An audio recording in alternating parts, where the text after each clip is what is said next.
మావా 2 చేతులు కాళ్ళు చిన్నప్పుడే పోలియో వల్ల కోల్పోయిన ఈ కర్ణాటకకు చెందినటువంటి కేఎస్ రాజన్న గారికి అసలు పద్మశ్రీ ఎందుకు ఇచ్చారో తెలిస్తే,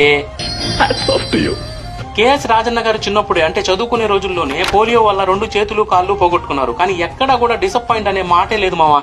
ఇంతటి కష్టాల్లో కూడా రాజన్న గారు తనకు మిగిలినటువంటి ఆ మోకాళ్ళ మీదే నడవడం నేర్చుకున్నారు. చిన్నగా రాజన్న గారు 1975లో కర్ణాటకలో సివిల్ సర్వీస్ ఎగ్జామ్ కూడా పాస్ అయ్యారు. సో అక్కడతో ఆగారా అంటే అది కూడా కాదు. 1980లో డిప్లొమా ఇన్ మెకానికల్ ఇంజనీరింగ్ కూడా కంప్లీట్ చేసేశారు. మావా ఇక్కడి నుంచి అసలైన హైలైట్స్ ఉంటాయి చూడండి. 2002 పారా ఒలింపిక్స్ లో డిస్క్ త్రో అనే విభాగంలో భారత్ కి గోల్డ్ మెడల్ సంపాదించారు. సో అక్కడతో ఆగారంటే అది కూడా కాదు. అదే పారా ఒలింపిక్స్ లో స్విమ్మింగ్ విభాగంలో ఏంటంటే మళ్ళీ సిల్వర్ మెడల్ ని మన దేశానికి సాధించి పెట్టారు మన కేఎస్ రాజన్న గారు. ఫైనల్ గా ఇంకో హైలైట్ విషయం ఏంటో తెలుసా?